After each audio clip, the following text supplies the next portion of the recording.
पीछे नहीं रहता है। जब मैं सुनता हूं कि कोई गरीब विधवा एलपीजी सब्सिडी छोड़ने में आगे आती है,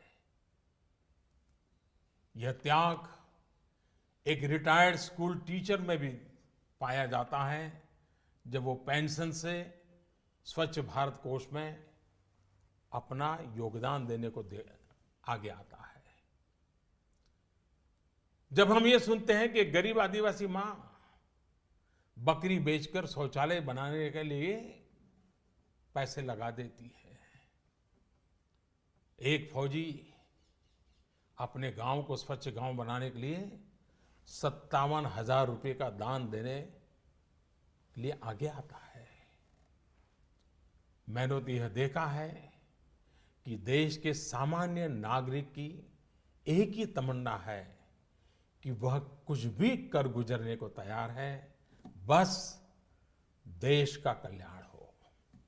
अतः भ्रष्टाचार, काला धन, जाली नोट और आतंकवाद के खिलाफ जंग में हम लोग थोड़ी सी कठिनाई, वह भी कुछ दिनों के लिए, तो झेल ही सकते हैं। मेरा पूरा विश्वास है कि देश का प्रत्येक नागरिक भ्रष्टाचार के खिलाफ शुचिता के इस महायज्ञ में एकजुट होकर के, मिल करके खड़ा होगा। मेरे प्यारे देशवासियों, दिवाली के पर्व के बाद अब ईमानदारी के इस उत्सव में, प्रामाणिकता के इस पर्व में आप बढ़ चढ़ करके हाथ बटाएं। मेरा पूरा विश्वास है कि देश के सभी राजनीतिक दल, राजनीतिक कार्यकर्ता, सामाजिक एवं शैक्षणिक संस्थाएं, मीडिया, समाज के सभी वर्ग इस महान कार्य में सरकार से भी ज्यादा बढ़ चढ़ करके भाग लेंगे, सकारात्मक भूमिका अदा कराएंगे और इस पवित्र कार्य को सफल बना के ही रहेंगे। मेरे प्यारे देशवासियों, ये बातें जब सब मैं आपके सामने रख रहा हूं, इसी समय सरकार के अलग अलग विभागों को भी जानकारी हो रही है। बैंक हो, पोस्ट ऑफिस हो, रेलवे हो, अस्पताल हो, उनके अधिकारियों को भी इस विषय की इसके पहले कोई जानकारी नहीं मिली है, क्योंकि इस काम में गोपनीयता बहुत ही आवश्यक थी। ऐसी स्थिति में रिजर्व बैंक सभी बैंक्स और पोस्ट ऑफिस को कम समय में बहुत सारी व्यवस्था करनी उनके सामने है, बड़ा है। इस व्यवस्था में कुछ समय तो जाएगा, इसलिए रिजर्व बैंक ने यह फैसला लिया है कि 9 नवंबर को सभी बैंक पब्लिक कार्य के लिए बंद रहेंगे। नागरिकों को असुविधा होगी।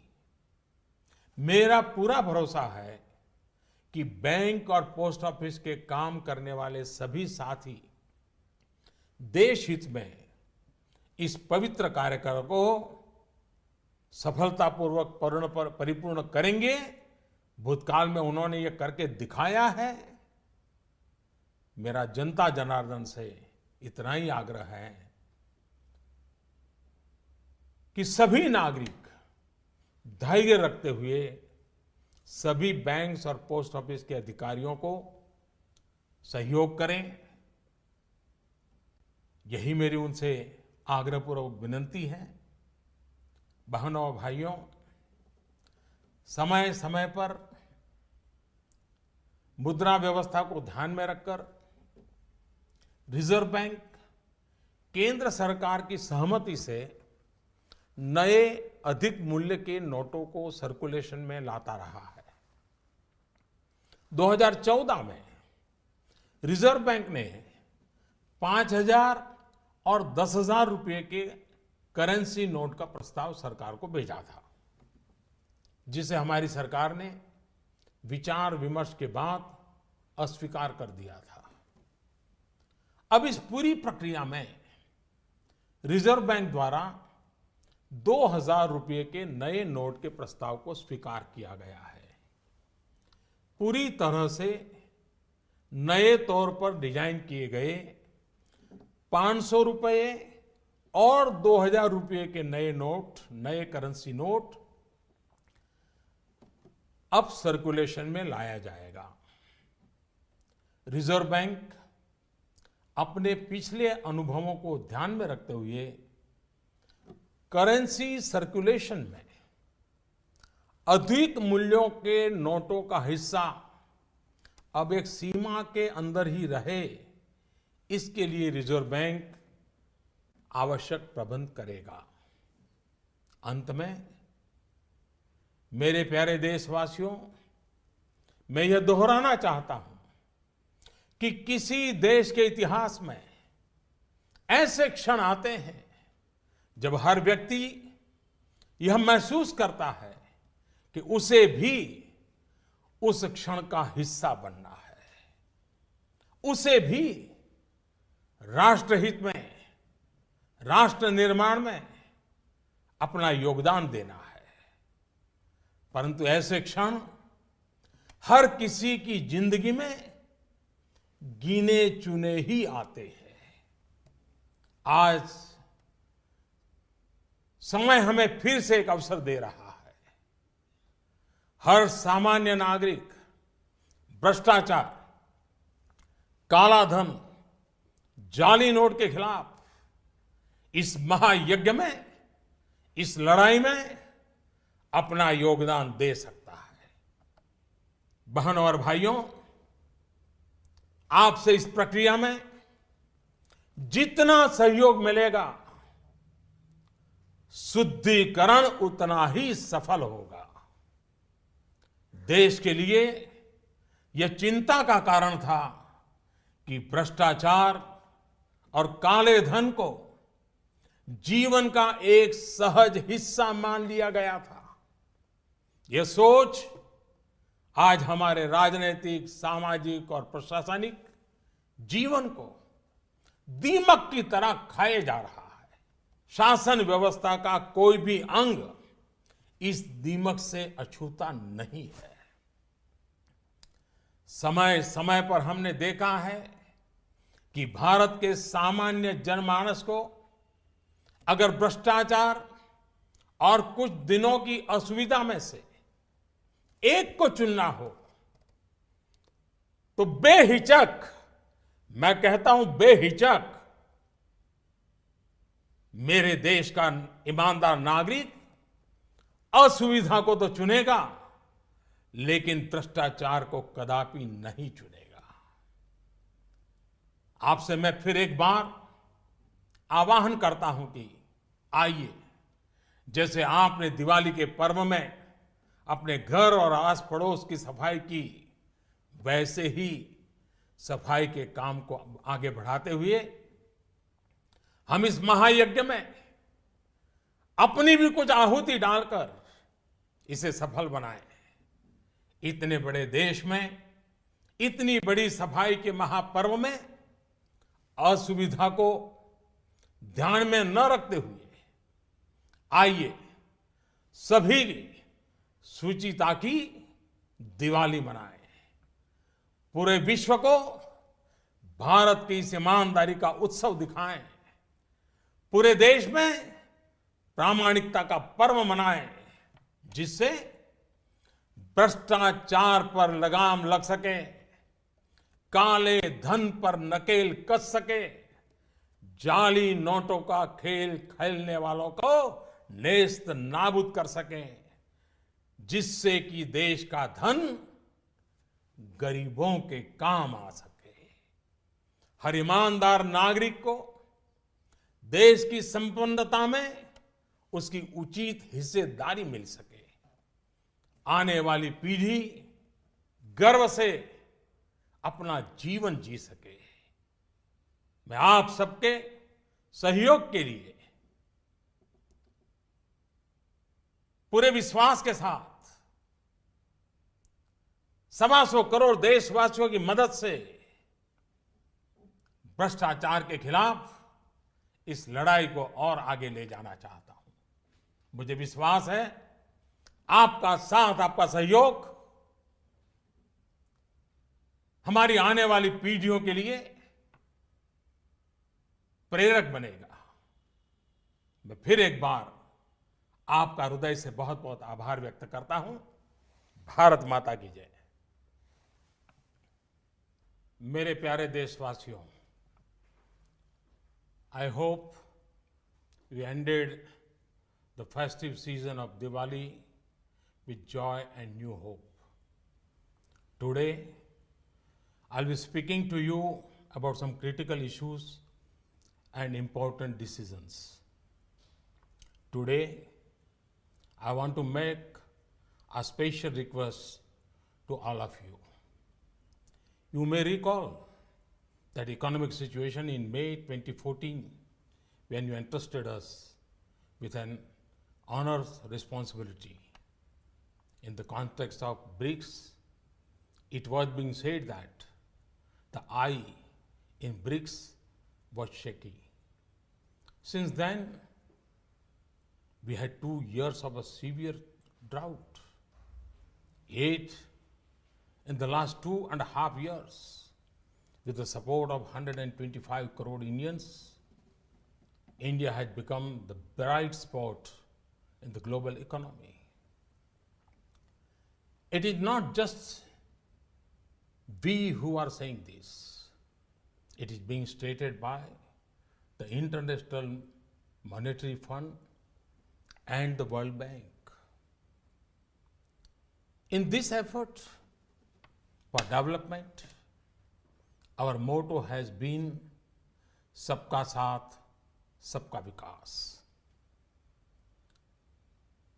We are with all citizens and for development of all citizens. This government is dedicated to the poor. It will remain dedicated to them. In our fight against poverty, our main thrust has been to empower the poor and make them active participants in the benefits of economic progress. The Pradhan Mantri Jan Dhan Yojana, the Jan Suraksha Yojana, the Pradhan Mantri Mudra Yojana, small enterprises, the Stand Up India program for Dalits, Adivasis and women, the Pradhan Mantri Ujjwala scheme for gas connections in the homes of the poor, the Pradhan Mantri Fasal Bima Yojana and Pradhan Mantri Krishi Sinchai Yojana to protect the income of farmers, the Soil Health Card scheme to ensure the best possible yields, the E-NAM, the National Marketplace scheme to ensure farmers get the right price for their produce. These are all reflections of this approach. In the past decades, the specter of corruption and black money has grown. It has become the effort to remove poverty. On the one hand, we are now number 1 in the rate of economic growth. But on the other hand, we were ranked close to 100 in the global corruption perception ranking 2 years back. In spite of many steps taken, we have only been able to reach a ranking of 76 now. Of course, there is improvement. This shows the extent to which corruption and black money have spread their tentacles. The evil of corruption has been spread by certain sections of society for their selfish interests. They have ignored the poor and cornered the benefits. Some people have misused their office for personal gain. On the other hand, Honest people have fought against the evil. Crores of common men and women have lived this life with integrity. We hear about poor auto rickshaw drivers returning gold ornaments left in the vehicles to their rightful owners. We hear about taxi drivers who take pains to locate the owners of the cell phones left behind. We hear vegetable vendors who return excess money given by customers. There comes a time in the history of country's development when a need is felt for a strong and decisive step. For years, this country has felt that corruption, black money, and terrorism are fast-running swords holding us back in the race towards development. Terrorism is a frightening threat. So many have lost their lives because of it. But have you ever thought about how these terrorists get their money? Enemies from across the border run their operations using fake currency notes.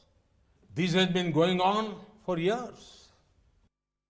Many times, those using fake 500 and 1000 rupee notes have been caught and many such notes have been seized. Brothers and sisters, on the one hand is the problem of terrorism.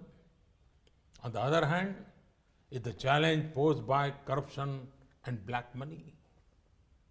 We began our battle against corruption by setting up an SIT headed by a retired Supreme Court judge immediately upon taking office. Since then, a law was passed in 2015 for disclosure of foreign black money. Agreements with many countries, including the USA, have been made to add provisions for sharing banking information. A strict law has come into force from August 2016 to curb Benami transactions, which are used to deploy black money earned through corruption. A scheme was introduced for declaring black money after paying a steep penalty. My dear countrymen, through all these efforts, in the last 2.5 years, we have brought into the open nearly 1,25,000 crore rupees. It's not a small amount. 1,25,000 crore rupees of black money belonging to the corrupt. Honest citizens want this fight against corruption, black money, Benami property, terrorism, and counterfeiting to continue. Which honest citizen would not be pained by reports of crores worth of currency notes stashed under the beds of government officers? Or by reports of cash found in gunny bags? The magnitude of cash circulation is directly linked to the inflation become worse through the deployment of cash earned in corrupt ways. The poor have to bear the brunt of this. It had direct effect on purchasing power of the poor and the middle class. You may yourself have experience when buying land or a house, that part from the amount paid by check, a large amount is demanded in cash. This creates problem for an honest person in buying property. The misuse of cash has led to artificial increase in the cost of goods and services like houses, land, higher education, healthcare, so on. High circulation of cash also strengthens the Hawala trade, which is directly connected to black money and illegal trade in weapons. Debate on the role of black money in elections has been going on for years. Brothers and sisters, to break the grip of corruption and black money, we have decided that the 500 rupee and 1000 rupee currency notes presently in use will no longer be legal tender from midnight to night, that is 8th November 2016. This means that these notes will not be acceptable for transaction from midnight onwards. The 500 and 1000 rupee notes hoarded by anti-national and anti-social elements will become just worthless piece of paper. The rights and the interests of honest, hard-working people will be fully protected. Let me assure you, the notes of 100, 50 rupees, 20 rupees, 10 rupees, 5 rupees, 2 rupees, and 1 rupees, and all coins will remain legal tender and will not be affected. This step will strengthen the hands of the common man in the fight against corruption, black money, and fake currency. To minimize the difficulties of citizens, in the coming days, several steps are being taken. Persons holding old notes of 500 or 1000 rupees can deposit these notes in their bank or post office account from 10th November till close of banking hour on 30th December 2016 without any limit. Thus, you will have 50 days to deposit your notes and there is no need for panic. Your money will remain yours. You need have no worry on this point. After depositing money in your account, you can draw it when you need it. Keeping in mind the supply of new notes in the first few days, there will be a limit of 10,000 rupees per day and 20,000 rupees per week. This limit will be increased in the coming days. Apart from depositing your notes in your bank account, another facility will also be there. For your immediate needs, you can go to any bank, head post office or sub post office. Show your identity proof like Aadhaar card, voter's card, ration card, passport, income tax, PAN card number, or other approved proofs and exchange your old 500 or 1000 rupees notes for new notes. From 10th November till 24th November, the limit for such exchange will be 4,000 rupees. From 25th November till 30th December, the limit will be increased. There may be some who, for some reason, are not able to deposit their old 500s or 1000 rupees notes by 30th December 2016. They can go to specific office of the Reserve Bank of India up to 31st March 2017 and deposit the notes after submitting a declaration form.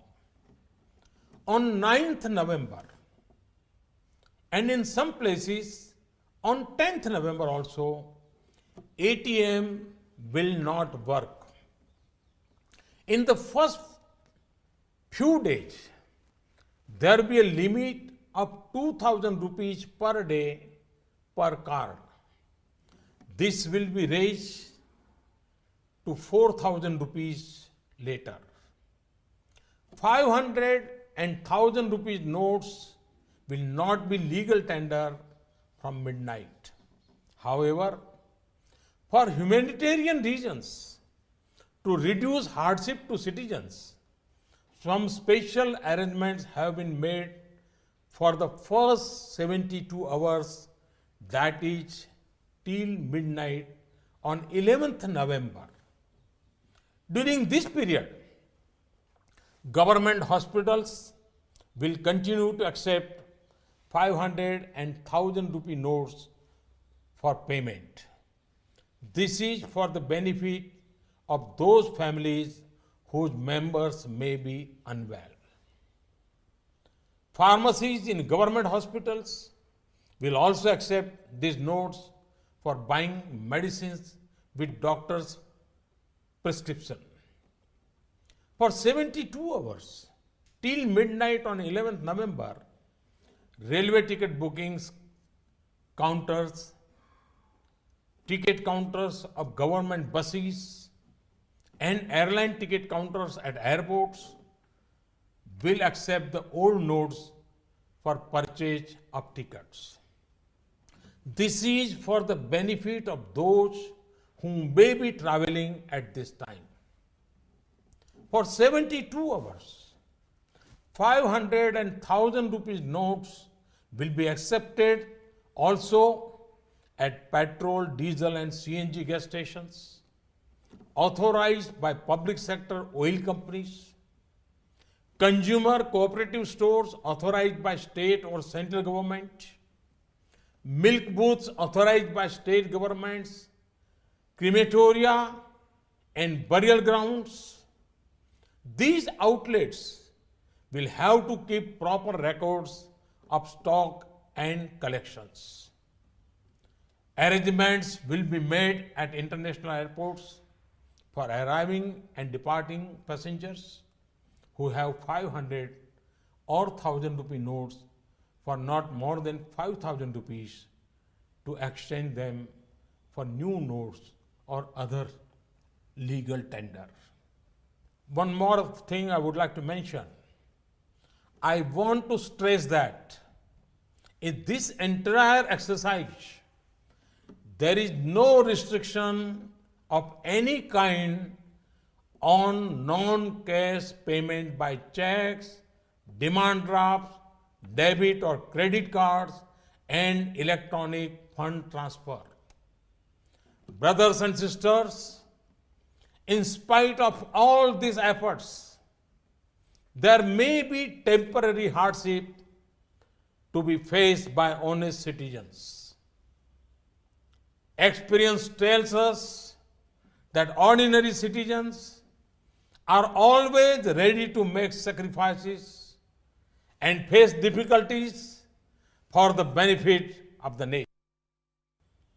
I see that spirit when a poor widow gives up her LPG subsidy, when a retired school teacher contributes his pension to the Swachh Bharat mission, when a poor Adivasi mother sells her goats to build a toilet, when a soldier contributes 57,000 rupees to make his village clean.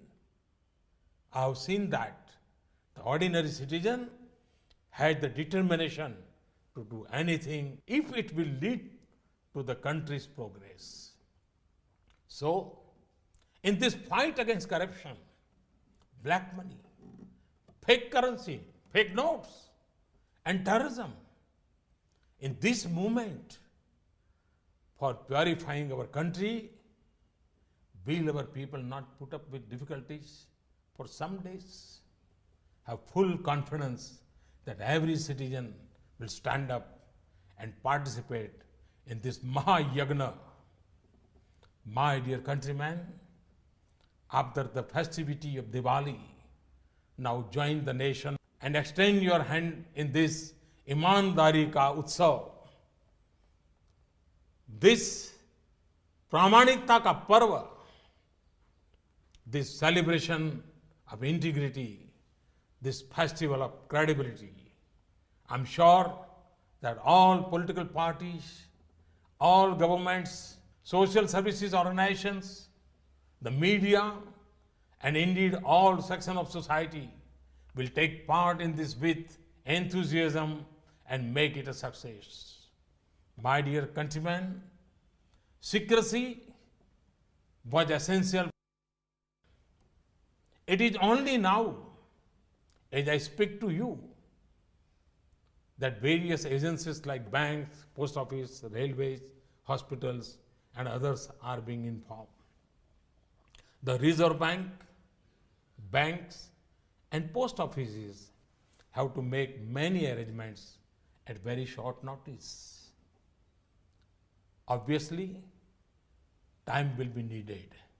Therefore, all banks will be closed to the public on 9th November.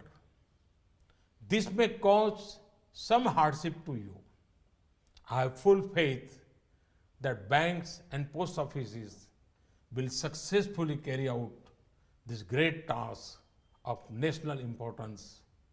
However, I appeal to all of you to help the banks and post offices to meet this challenge with poise and determination.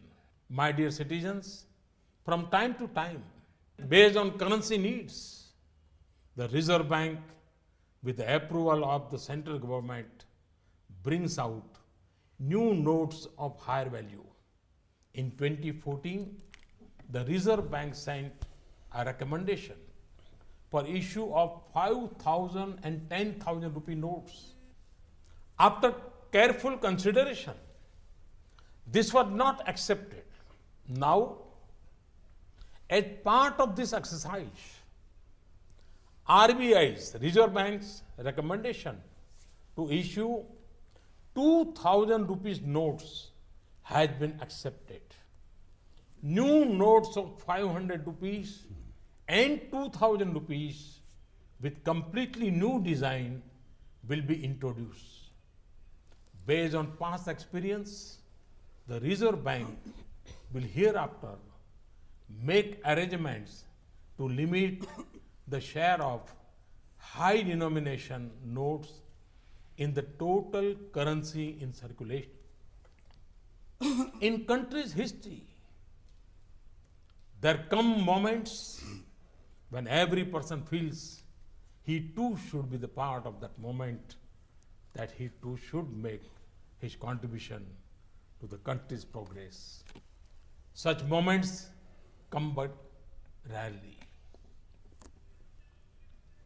Now we again have an opportunity where every citizen can join this Mahayagna against the ills of corruption, black money, and fake notes. The more help you give in this campaign, the more successful it will be. It has been a matter of concern for all us that corruption and black money tend to be accepted as a part of life. This type of thinking has afflicted our politics, our administration, and our society like an infestation of termites. None of our public institutions is free from these termites. Time and again, I've seen that when the average citizen has to choose between accepting dishonesty and bearing inconvenience, they always choose to put up with inconvenience. They will not support dishonesty. Once again, let me invite you to make your contribution to this grand sacrifice for cleansing our country, just as you clean your surroundings during Diwali. Let us ignore the temporary hardship. Let us join this festival of integrity and credibility. Let us enable coming generation to live their lives with dignity. Let us fight corruption and black money. Let us ensure that the nation's wealth benefits the poor. Let us enable law-abiding citizens to get their due share. I have confidence in 125 crore people of India. And I'm sure country will get success. Thank you very much. Thanks a lot. Namaskar. Bharat माता की जय। वार्ता में कुछ गंभीर विषय, कुछ महत्वपूर्ण निर्णय आपसे साझा करूंगा। आपको ध्यान होगा कि जब आपने 2014 मई में हमें जिम्मेदारी सौंपी थी, तब विश्व की अर्थव्यवस्था में ब्रिक्स के संबंध में यह आम चर्चा थी कि ब्रिक्स में जो आई अक्षर है, जो कि आई अक्षर इंडिया से जुड़ा हुआ है, लोग कहते थे कि ब्रिक्स में जो आई है वो लुढ़क रहा है। लगातार 2 साल के देशव्यापी अकाल के बावजूद भी पिछले 2.5 वर्षों में आप सब 125 करोड़ देशवासियों के सहयोग से आज भारत ने ग्लोबल इकोनॉमी में एक ब्राइट स्पॉट अर्थात चमकता सितारा के रूप में अपनी उपस्थिति दर्ज कराई है। ऐसा नहीं है कि यह दावा हम कर रहे हैं, लेकिन यह आवाज इंटरनेशनल मॉनिटरी फंड IMF और वर्ल्ड बैंक से गूंज रही है। बहनों भाइयों, विकास की इस दौड़ में हमारा मूल मंत्र रहा है सबका साथ, सबका विकास। यह सरकार गरीबों को समर्पित है और समर्पित रहेगी। गरीबी के खिलाफ हमारी लड़ाई का मुख्य शस्त्र गरीबों का देश की अर्थव्यवस्था एवं संपन्नता में सक्रिय भागीदारी यानी गरीबों का सशक्तिकरण, गरीबों का एम्पावरमेंट। इस प्रयास की झलक आप लोगों को प्रधानमंत्री जन धन योजना, जन धन से जन सुरक्षा योजना, आर्थिक गतिविधियों के लिए प्रधानमंत्री मुद्रा ऋण योजना, दलित, आदिवासी और महिला उद्यमों के लिए स्टैंड अप इंडिया योजना, गरीबों के घर तक गैस का चूल्हा पहुंचाने के लिए प्रधानमंत्री उज्ज्वला योजना, किसानों की आमदनी सुरक्षित करने के लिए प्रधानमंत्री फसल बीमा योजना और प्रधानमंत्री कृषि सिंचाई योजना, उनको अपने खेतों से ही सही उपज पाने के लिए सॉइल हेल्थ कार्ड योजना और सही उपज का सही दाम पाने के लिए ई नाम अर्थात राष्ट्रीय कृषि बाजार योजना। इन सब में ये साफ नजर आता है कि सरकार गांव, गरीब, किसान को समर्पित है। मेरे प्यारे देशवासियों, पिछले दशकों में हम ये अनुभव कर रहे हैं कि देश में भ्रष्टाचार और काला धन, इन बीमारियों ने अपनी जड़ें जमा ली है और देश से गरीबी हटाने में ये भ्रष्टाचार, ये काला धन, ये गोरख धंधे सबसे बड़ी बाधा है। एक तरफ तो विश्व में हम आर्थिक गति में तेजी से बढ़ने वाले देशों में सबसे आगे हैं। दूसरी तरफ भ्रष्टाचार की ग्लोबल रैंकिंग में 2 साल पहले भारत करीब करीब 100वें नंबर पे था। पिछले वर्षों में अनेक कदम उठाए, ढेर सारे कदम उठाने के बावजूद भी अब हम 76वें नंबर पर पहुंच पाए। यह बात को दर्शाता का है कि भ्रष्टाचार का जाल कितने व्यापक रूप में देश में बिछा हुआ है। भ्रष्टाचार की बीमारी को कुछ वर्ग विशेष के लोगों ने अपने स्वार्थ के कारण फैला रखा है। गरीबों के हक को नजरअंदाज कर ये खुद फलते फूलते रहे हैं। कुछ लोगों ने पद का दुरुपयोग करते हुए इसका भरपूर फायदा उठाया। दूसरी तरफ ईमानदार लोगों ने इसके खिलाफ लड़ाई भी लड़ी है। देश के करोड़ों नागरिकों ने ईमानदारी को जी करके दिखाया है। हम प्रायः यह सुनते हैं कि गरीब एक ऑटो ड्राइवर अपनी गाड़ी में छूट गई सोने के आभूषण वाले बैग को उसके असली मालिक को कैसे ढूंढता है और लौटाता है।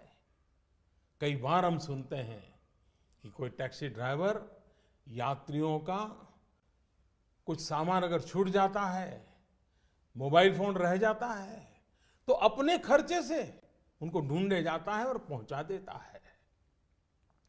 अरे सब्जी बेचने वाला भी, सामान्य दुकानदार भी अगर ग्राहक से गलती से ज्यादा पैसे ले लिए तो उसको भी बुला करके लौटा देता है। मेरे प्यारे देशवासियों,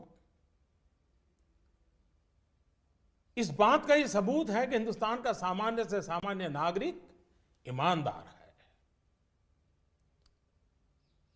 लेकिन मेरे प्यारे देशवासियों, हर देश के विकास के इतिहास में ऐसे क्षण आए हैं जब एक शक्तिशाली और निर्णायक कदम की आवश्यकता महसूस की गई। इस देश ने यह वर्षों से महसूस किया है कि भ्रष्टाचार, कालाधन, जाली नोट और आतंकवाद ऐसे नासूर हैं जो देश को विकास की दौड़ में पीछे धकेलती है, देश को, समाज को अंदर ही अंदर खोखला कर देती है।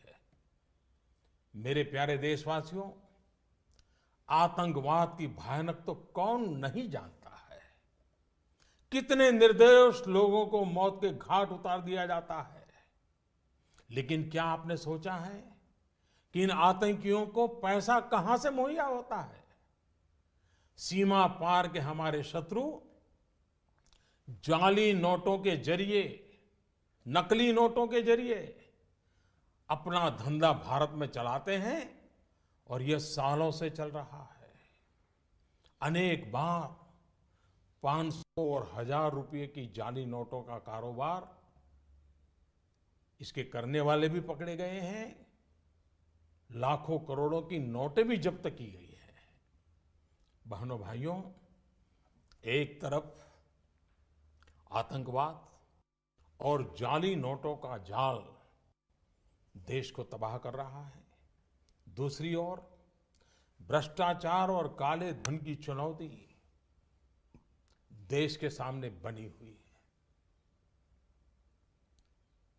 हमने कार्य संभालने के तुरंत बाद भ्रष्टाचार और काले धन के खिलाफ लड़ाई की शुरुआत करते हुए अनेक प्रभावी कदम उठाए। जैसे काले धन की जांच के लिए सुप्रीम कोर्ट के पूर्व जज की अध्यक्षता में एसआईटी का गठन किया। विदेशों में जमा काले धन के लिए 2015 में मजबूत कानून बनाने का हमने काम किया। काले धन को विदेशों से वापस लाने के लिए विभिन्न देशों के साथ टैक्स समझौतों में हमने परिवर्तन किया, नए नए समझौते किए। अमेरिका सहित विभिन्न देशों के साथ सूचना आदान प्रदान, इंफॉर्मेशन एक्सचेंज करने का प्रावधान किया। भ्रष्टाचारियों की बेनामी संपत्ति को रोकने के लिए अगस्त 2016 में एक और मजबूत कानून, इन सारे कानून से एक बहुत बड़े चोर दरवाजे को बंद कर दिया गया। देश में अघोषित आय को पेनल्टी के साथ घोषित करने की योजना में काफी बड़ी मात्रा में अघोषित आय उजागर हुई। मेरे प्यारे देशवासियों, इन सारे प्रयासों से पिछले 2.5 साल में भ्रष्टाचारियों से करीब करीब 1.25 लाख करोड़ रुपया, ये कम रकम नहीं है, 1.25 लाख करोड़ रुपए का काला धन बाहर लाया गया है। ऐसे करोड़ों भारतवासी जिनके रग रग में ईमानदारी दौड़ती है, उनका मानना है कि भ्रष्टाचार, काले धन, बेनामी संपत्ति, जाली नोट और आतंकवाद के खिलाफ निर्णायक लड़ाई होनी चाहिए। कौन ईमानदार नागरिक ऐसा होगा जिसे अफसरों के घर बिस्तर के नीचे से या जगह जगह बोरियों में करोड़ों रुपयों पाने जाने की खबर से पीड़ा न होती हो। आज देश की मुद्रा व्यवस्था का हाल यह है कि देश में कुल सिक्कों और नोटों की जो मूल्य है, उसमें 500 और 1000 रुपया वाले नोटों का हिस्सा लगभग 80 से 90% तक पहुंच गया है। देश में कैश का अधिकतम सर्कुलेशन का एक सीधा संबंध भ्रष्टाचार से है। भ्रष्टाचार से अर्जित कैश का कारोबार महंगाई पर बड़ा असर पैदा करता है। इसकी मार गरीबों को झेलनी पड़ती है। इसका सीधा प्रभाव गरीब और मध्यम वर्ग की खरीदने की शक्ति पर पड़ता है। आपका भी स्वयं का अनुभव होगा। जब मकान खरीदने जाते होंगे, जमीन खरीदने जाते होंगे, तो आपसे जब सौदा होता होगा तब कहते होंगे कि कुछ धन चेक में लेंगे और ज्यादातर कैश में मांगी जाती होगी। ईमानदार व्यक्ति के लिए कुछ भी खरीदना, एक मध्यम वर्ग के व्यक्ति को घर भी खरीदना हो तो उसके पास काले धन नहीं है तो मुसीबत हो जाती है। तो उसके पास कैश के इस धंधे के कारण मकान, जमीन, उच्च शिक्षा, चिकित्सा, ऐसे अनेक सेवाओं को, उन वस्तुओं को इन कारणों से उनकी मूल्य में कृत्रिम वृद्धि भी होती है, आर्टिफिशियल इंक्रीज होता है। भ्रष्टाचार से जमा किया गया धन हो या काला धन हो, ये दोनों बेनामी हवाला कारोबार को भी बल देते हैं। और हम जानते हैं हवाला का उपयोग आतंकियों ने हथियार की खरीद फरोख्त में भी किया है। चुनावों में काले धन के प्रभाव की चर्चा ये कोई नई बात नहीं है, वर्षों से हो रही है। बहनों और भाइयों, देश को भ्रष्टाचार और काले धन रूपी दिमक से मुक्त कराने के लिए एक और सख्त कदम उठाना जरूरी हो गया है। आज मध्यरात्रि यानी 8 नवंबर 2016 की रात्रि को 12 बजे से वर्तमान में जारी 500 रुपए और 1000 रुपए के करेंसी नोट लीगल टेंडर नहीं रहेंगे। ये मुद्राएं कानूनन अमान्य होगी। 500 और 1000 रुपए के पुरानी नोटों के जरिए लेन देन की व्यवस्था